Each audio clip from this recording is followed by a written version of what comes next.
बलूचिस्तान से बहुत ही अफसुर्दा कर देने वाली और गमगीन खबर इस वक्त सामने आ रही है। बीएलए के लड़ाकों ने पाकिस्तान की सेना पर हमला किया है कि 12 जवानों की मौत। बीएलए ने पाकिस्तानी सेना की गाड़ी पर हमला किया है। आईडी विस्फोट में पाकिस्तानी आर्मी की गाड़ी को उड़ा दिया। मेरा दिल खून के आंसू रोता है कि ऐसा क्यों हो रहा है हमारे साथ, हमारा गुनाह क्या है, आखिर हम क्यों इस तरह से इनके हर दरिंदगी का निशाना बनते हैं। और भारत के स्पॉन्सर्ड बीएलए के दहशतगर्दों ने बदतरीन हमला किया है और यकीन माने कि उसके जो विजुअल्स हैं वो दिल चीर के रख देने के लिए। लेकिन इतनी तादाद में लोगों का इन लोगों का आना और इन लोगों का टारगेट्स पे अटैक करना, देखना ये है कि कब तक बलूचिस्तान के ऊपर पाकिस्तान का नाजायज कब्जा जारी रहता है, क्योंकि 1948 में पाकिस्तान ने धोखे के साथ फौजें भेजकर बलूचिस्तान में ऑस्ट्रेट ऑफ कलात पर कब्जा किया था। तो अब ये जंग जो है ये खत्म होने का तो नाम। बड़ी खबर सामने निकल के आ रही है। एक बार फिर बलूचिस्तान के अंदर पाकिस्तानी फौज जो है वो मारी जा चुकी है। करीब 19 से लेके 20 पाकिस्तानी फौजी जो है वो मारे जा चुके हैं और लगातार जो है पाकिस्तान के ऊपर खतरा जो है वो मंडराता हुआ नजर आ रहा है।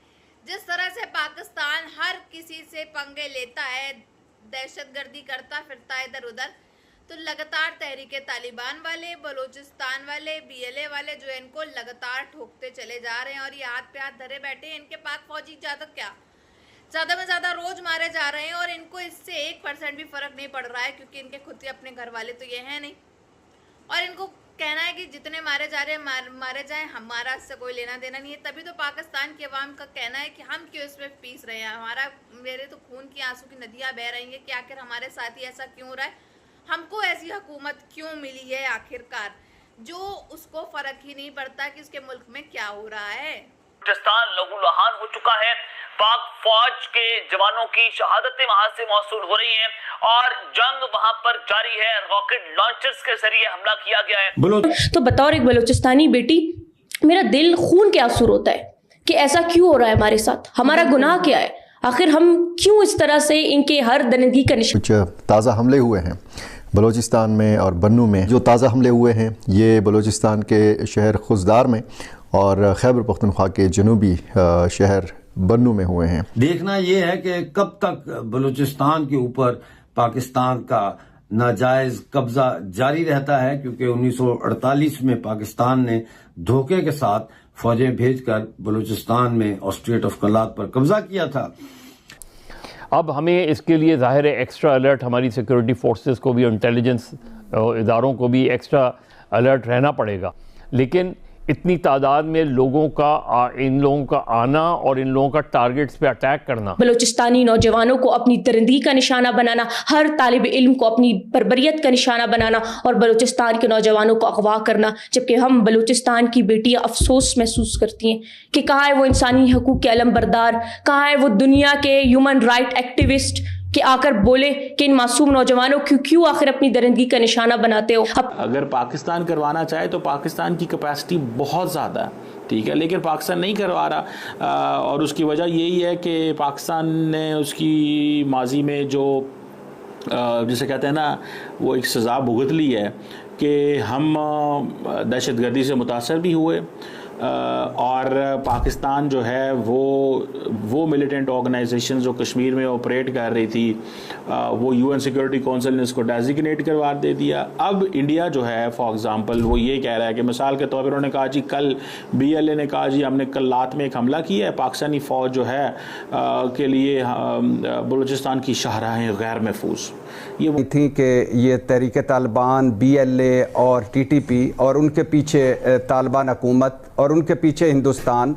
अब इसमें एक और प्लेयर भी शामिल हो गया है जो अभी इस्लामाबाद में एक रिपोर्ट अभी बताई गई या शेयर की गई कि उसमें इसराइल भी शामिल हो चुका है। अच्छा, तो अब हैं अब हैं इसराइल और उसके बताया गया कि खोस्त, पख्तिया और कुन्नड़ में जो इस वक्त सबसे ज़्यादा और अफ़गानिस्तान में सबसे ज़्यादा जो एनजीओज़ काम कर रही हैं वो हैं इसराइड और शे फाउंडेशन, और ये दोनों इसराइली हुकूमत की हैं।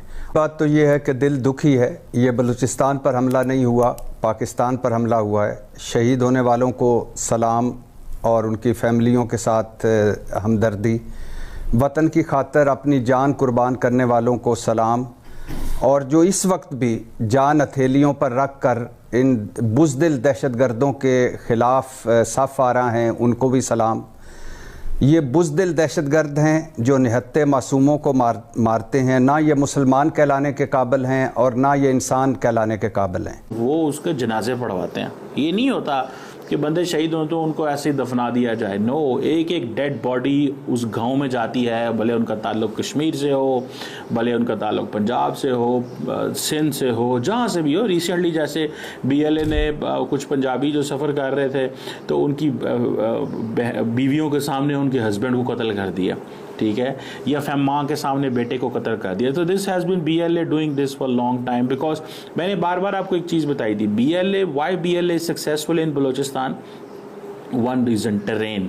43% ऑफ पाकिस्तान टेरिटरी, हज़ार किलोमीटर तक गवर्नमेंट वहाँ मौजूद नहीं होती। अफराद जो थे वो जी, अच्छा अब पाकिस्तान क्या कह रहा है, वो वर्जन ये है कि जी वो कवाल जा रहे थे, बेसिकली ये जो कवाली पढ़ने वाले लोग होते हैं, उन्होंने कहा जी वो कवाल नहीं थे, वो फौजी थे, ठीक है।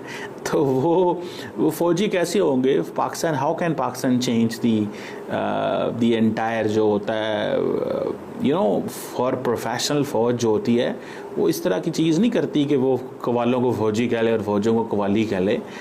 ये जारी बात है, मजाक उड़ाया जाता है BLA की तरफ से कि देखो जनाब हमारा खौफ इतना है, हमारा डर इतना है, हम इतने जनाब ताकतवर हैं, अब हम नहीं। और हम कहीं भी, खा वो खैबर पख्तूनख्वा हो, खा वो बलूचिस्तान हो, हम कहीं भी इकट्ठे नहीं। क्या पाकिस्तान से बड़ी हो गई हमारी नाराज़गियाँ? क्या पाकिस्तान से बड़े हो गए हमारे इख्तलाफात और झगड़े? क्या हम पाकिस्तान के लिए और पाकिस्तान पर इकट्ठे नहीं हो सकते? और आखिरी बात मैडम शेख, ये नाकामी है बलूचिस्तान हुकूमत की, ये नाअहली है बलूचिस्तान हुकूमत की। बलूचिस्तान हुकूमत की कारकर्दगी क्या है? सच्ची बात है, जब भी कोई बड़ा ऑपरेशन है वो फौज कर रही है, जहां भी कोई जो है वो मारे जा रहे हैं, सिविलियंस मारे जा रहे हैं। अगर पाकिस्तान, अच्छा मज़े की बात, मैं इंटरेस्टिंग बात बताता हूँ। अब हमारे एनालिस्ट और इंडिया के एनालिस्ट में ज़रा फ़र्क देखें। इफ़ इंडियन डिप्लोमेसी बड़ी कामयाब थी तो हम उसकी बड़ी तारीफ़ किया करते थे। अभी भी अगर उनका कोई अच्छा कदम होता है तो हम कहते हैं यार इन्होंने बड़ा मास्टर स्ट्रोक खेला है। और अगर पाकिस्तान की कोई चीज़ अच्छी हो तो कहते हैं नहीं इसको नहीं हमने मानना। ये बलूचिस्तान में एक जगह है चगाई, और चगाई में ये वही सोने चांदी के खदान है जिनका रेयर अर्थ मिनरल्स के नाम पे ब्रीफ। लगातार BLA और तहरीके तालिबान वाले पाकिस्तान के ऊपर हमला कर रहे हैं। अब देखने वाली बात यह है, जिस तरह से बलूचिस्तान जो है वो देखा जाए तो उसके अंदर भी दहशतगर्दी होती रहती है और लगातार जो हमले हो रहे हैं, कभी गाड़ी पे पाकिस्तान की फौज के गाड़ी के ऊपर हमला कर देते हैं, कभी कहीं हमला कर देते हैं, कभी कहीं हमला कर देते हैं पाकिस्तान के इलाके में। तो इससे साफ तौर पे तो ये जाहिर हो रहा है कि पाकिस्तान की फौज के अंदर इतनी ताकत और जंगो जहाज जो है वो है ही नहीं। तभी तो आखिरकार इनके हर पाकिस्तानी फौज जो है वो मारी जा रही है, हर एक पाकिस्तान के ऊपर जो हमला हो रहा है उसके ऊपर। और पाकिस्तान के फील्ड मार्शल जो कि आसिम मुनीर हैं, उनको तो कोई मतलब ही नहीं है अपनी फौज से। उनका कहना है फौज में भर्ती होते चले जाओ, जितने फौजी बना पाओ बनाओ और सब अपनी जान जो है वो गंवा दो, क्योंकि ट्रेनिंग तो आती नहीं है करनी, सिक्योरिटी टाइट करनी नहीं आती है, ना ही इनको पता चल रहा होता कि इनके मुल्क में कब कोई आकर के इनकी ही दहशतगर्दी फैला करके फरार हो जाता है। पाकिस्तान फौज की गाड़ी के ऊपर हमला होना, धमाका होना, ये बहुत बड़ा वाक़या है और ये पहली बार तो हुआ नहीं है।